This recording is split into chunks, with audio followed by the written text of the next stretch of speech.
Hey, welcome to the setup tour. In this video, we're going to take a look at the space in which I create the videos that I publish to YouTube and the gear I use. So I know I've talked a lot about various gear that I've used at different points in time. This is going to be essentially a snapshot of what I'm currently using that I feel works best for me, and also gives you a little behind the scenes peek at what the space looks like in which I work.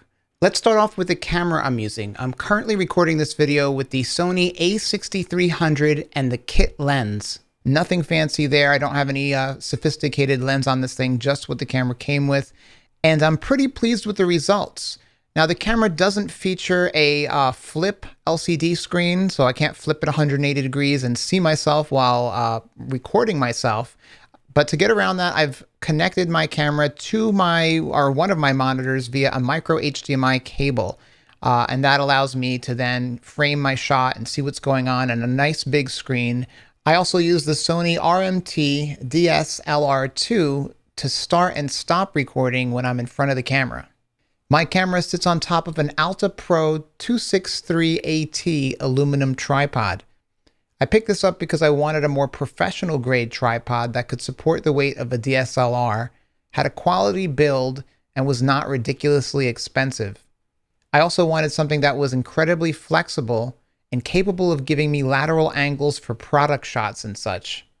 This thing is well made, can pivot and tilt in a variety of ways, and after over 3 years of use, I'm extremely happy with it. For sound, I use the Shure SM7B, which I've talked about extensively on my channel. I love this mic. I think it does a fantastic job of reducing noise and producing very professional sounding results.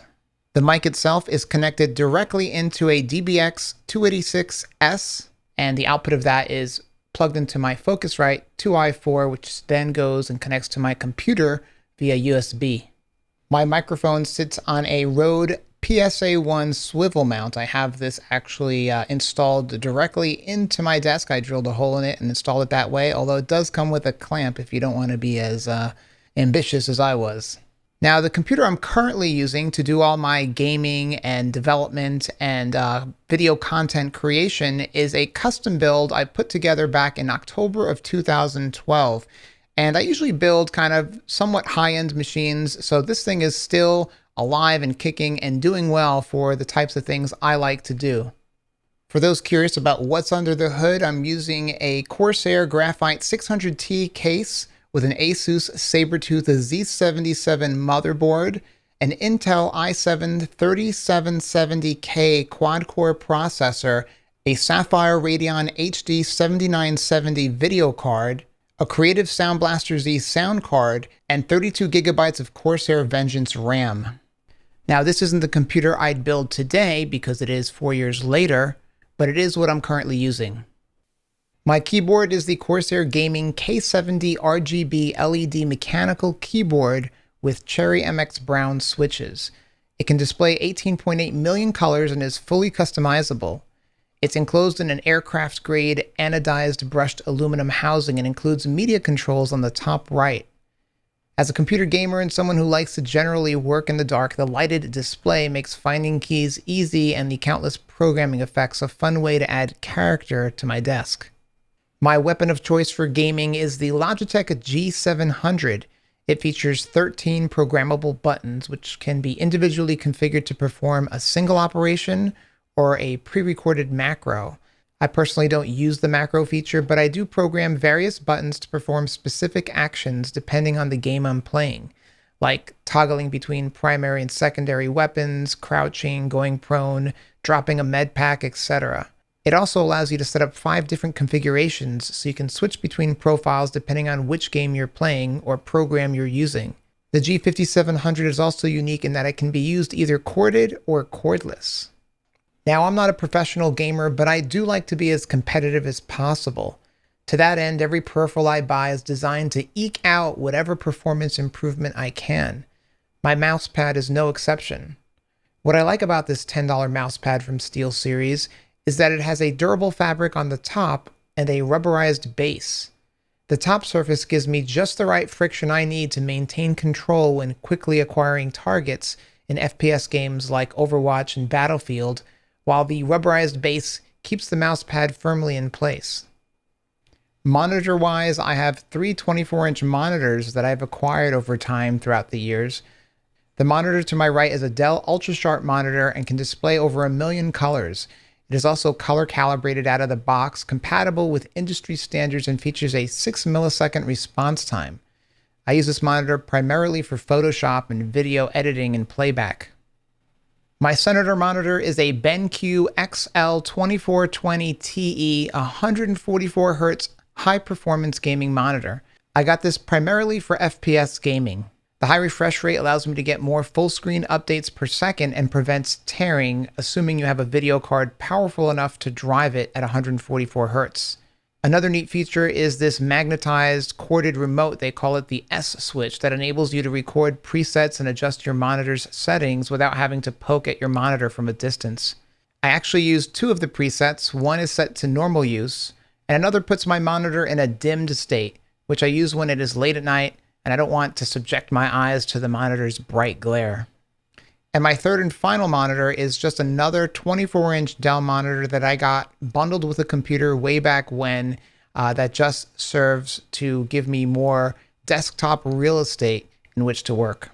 The webcam that sits on top of my monitor is the Logitech HD Pro C920. It's capable of full 1080p video calling and does H.264 video compression, and also has built-in dual stereo mics with automatic noise reduction. I don't normally use the mics, but they are there if you need them. For sound, I have some generic set of speakers that I got with a prior Dell computer purchase many years ago. It's a 5.1 set, which means I have a center channel, a left and right, and a rear left and right, as well as a subwoofer.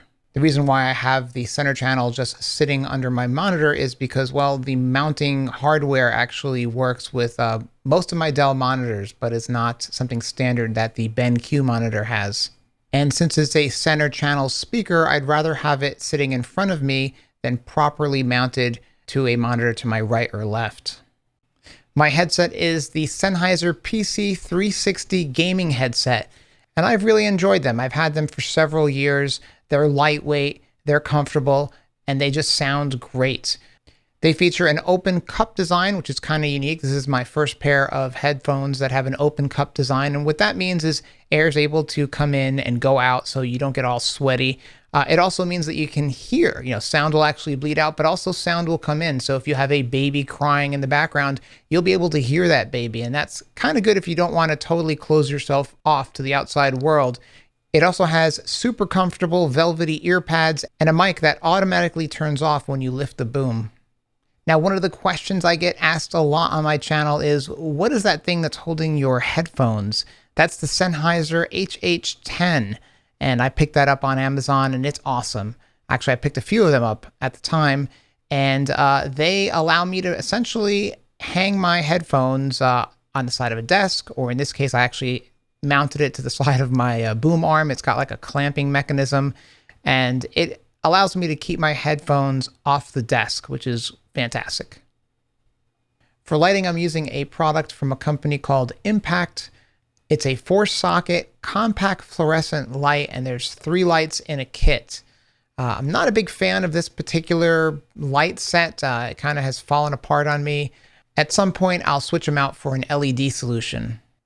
Speaking of LED solutions, I love my snap-on work lights. I picked up 3 of these things at Costco for $29.99 each.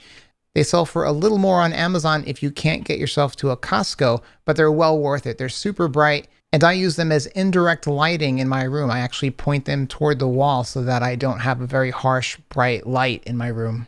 And then because I'm super lazy, I actually have them connected to a remote-controlled Belkin power strip, which is pretty sweet. With the exception of the actual remote control, it's a bit clunky, but I do like the idea. And if you're looking for a remote controlled power switch, know they exist. I wouldn't necessarily recommend the Belkin, but it's kind of a cool thing to be able to remotely control things attached to a power strip. And finally, for accent lighting, I'm using 3 second-generation Philips Hue BR30 bulbs. Having the ability to paint the walls with light makes the room more fun to be in and more interesting to look at. I have these remotely controlled through the Philips Hue dimmer, although I can also use my phone if my phone is available, but normally my dimmer switch is actually on my desk, so that's convenient. For storage, I have a Synology DiskStation DS1511 Plus. Now, I could do a whole video on this thing. It's pretty cool. It's pretty powerful. What it does for me is it stores or holds 5 hard drives, and I have a total of 14 terabytes of storage currently in it. My actual capacity is about 8 terabytes of storage because I have 4 of the bays set up in a RAID 1 configuration, and I do that so whenever I save a file, it saves it to 2 different hard drives simultaneously. This cuts my total storage capacity in half, but creates redundancy in the event of a drive failure. If a hard drive ever does crash, I can simply remove it, replace it with a brand new one, and the data stored on the good drive will automatically get replicated to that new drive. As always, I've left a link to everything I've discussed or shown you in this video in the description below. If you have further questions or comments, please leave them in the comments section below. Don't forget to hit the like and subscribe button. I'm not sure why we're calling this subscribe, but let's just go with it. And I'll see you in the next video.